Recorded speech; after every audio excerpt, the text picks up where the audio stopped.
Hello বন্ধুরা, আমার নতুন ভিডিও আবার প্রত্যেককে স্বাগত। অবশেষে আপনারা অনেকেই বারবার বলছিলেন যে পরবর্তী কাউন্সিলিংয়ের নোটিশ কবে আসতে পারে বা কবে হতে পারে। তো সেই নোটিশ পর্ষদ দিয়ে দিয়েছে। ফোর্থ ফেজ যে স্টেট লেভেল কাউন্সিলিং প্রাথমিক বোর্ড করছিল সেটার ফোর্থ ফেজের নোটিফিকেশান। তো সেই ফোর্থ ফেজের স্টেট লেভেল কাউন্সিলিং কাদের হবে সেটা নিয়ে আজকে আমি ভিডিওতে ডিটেলস বলবো, এবং কবে হবে, কখন হবে, এবং কি কি ডকুমেন্টস নিয়ে যেতে হবে, কোন ক্যাটাগরি কতজন ডাক পেল, এবং কত র্যাঙ্ক থেকে কত র্যাঙ্কের মধ্যে এরা ডাক পেয়েছে, এই ডিটেলস তথ্যগুলো আজকে দেব। তো এই রিলেটেড তথ্য যারা জানতে আগ্রহী তারা আমার ভিডিওটাকে ফলো করুন, ভিডিওটাকে দেখুন। এবং সকলকে একটা রিকোয়েস্ট, যারা নতুন আছেন চ্যানেলটা অবশ্যই সাবস্ক্রাইব করে রাখবেন, বেল আইকনটা অন করে রাখবেন, আর বন্ধুদের মধ্যে একটু শেয়ার করবেন। যদি ভালো লেগে থাকে অবশ্যই লাইক এবং কমেন্ট করবেন। তো চলুন ভিডিওটা শুরু করা যাক। প্রথম হচ্ছে এই fourth phase state level counselling. আপনারা অনেকেই বারবার আমাকে রিকোয়েস্ট করছিলেন বা জিজ্ঞাসা করছিলেন যে এটা কবে হবে। এটা যদিও আমি তথ্য নিয়ে উঠতে পারিনি, সেজন্য আপনাদের জানানো হয়নি। যে 20 জন বাকি ছিল, সেই 20 জন মানে মূল প্যানেলের তাদের কবে হবে এটা নিয়ে কোশ্চেন করেছিলেন। তো এখানে টোটাল এই ফোর্থ ফেজে যেটা কাউন্সিলিং হচ্ছে সেখানে টোটাল 25 জনের নাম আছে। এই 25 জন এরা ডাক পেয়েছে আগামী 13/9/2024, মানে 13 তারিখ হচ্ছে আপনার আগামী শুক্রবার, মানে আজকে হচ্ছে শনিবার, আগামী শুক্রবারে এদের ফোর্থ ফেজের কাউন্সিলিং হবে পর্ষদের যে অফিস আছে সেই অফিসে, এবং টাইমটা হচ্ছে 12টার সময়। টোটাল ডাক পেয়েছে 25 জন। এই 25 জনের মধ্যে টোটাল ওবিসি বি আছে 23 জন, এবং ওবিসি এ আছে 1 জন, ওবিসি আর জেনারেল আছে 1 জন, টোটাল 25। আর স্টেট র্যাঙ্ক যেটা ছিল সেই র্যাঙ্কের হচ্ছে 4432, 6723, আর এই দুজন আছে প্লাস 7866 থেকে 8023-এর মধ্যে যারা বাকি ছিল তারা এই লিস্টের মধ্যে ইনক্লুড হয়েছে। আশা করি আপনাদের বোঝাতে পেরেছি যে কারা এর মধ্যে ডাক পেয়েছে। তাহলে সেই ফোর্থ ফেজে যারা মূল প্যানেল থেকে বাকি ছিল, এটা কিন্তু বারবার ভাববেন, আমি গতকালকে ভিডিও দিয়েছিলাম যে 5% বা আনঅ্যাবজর্ব তাদের কিন্তু এটা নয়। 5%দের এখনও দেরি হবে। এর পিছনে এটাও একটা কারণ ছিল, রিজন, যেটা গতকালকে আমি ভিডিওতে আমি স্কিপ করে গেছি।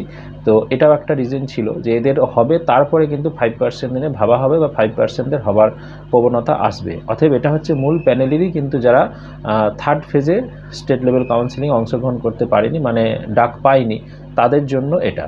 আশা করি বোঝাতে পেরেছি। এবার যেটা বলবো সেটা হচ্ছে এই এখানে যেতে গেলে অলরেডি আমি আগের ভিডিওতে বলেছি, তাও শর্টে আমি বলে দিচ্ছি যে কী কী ডকুমেন্টস নিয়ে যাবেন।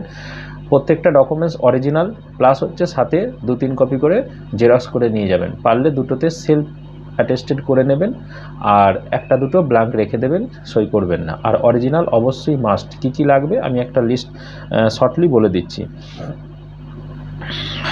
অরিজিনাল সব কপি আপনাকে নিয়ে যেতে হবে, যেটা হচ্ছে অ্যাডমিট কার্ড মাধ্যমিকের আগে যদি বলি টেটের যে অ্যাডমিট কার্ড আছে, টেটের যে কোয়ালিফিকেশান করেছেন সেটা, তার সঙ্গে হচ্ছে মাধ্যমিকের অ্যাডমিট কার্ড, রেজাল্ট সার্টিফিকেট, এইচএসের রেজাল্ট সার্টিফিকেট, গ্র্যাজুয়েশন থাকলে গ্র্যাজুয়েশনের রেজাল্ট সার্টিফিকেট, তারপরে ডিএলএডের রেজাল্ট সার্টিফিকেট, তারপরে হচ্ছে কাস্ট সার্টিফিকেট, যদি আপনি ওবিসিবি যেটা হবেন সেটা নিয়ে যেতে হবে। যদি ফিজিক্যাল হ্যান্ডিক্যাপ হয় ফিজিক্যাল হ্যান্ডিক্যাপের সার্টিফিকেট নিয়ে যেতে হবে, ভোটার আধার কার্ড নিয়ে যেতে হবে।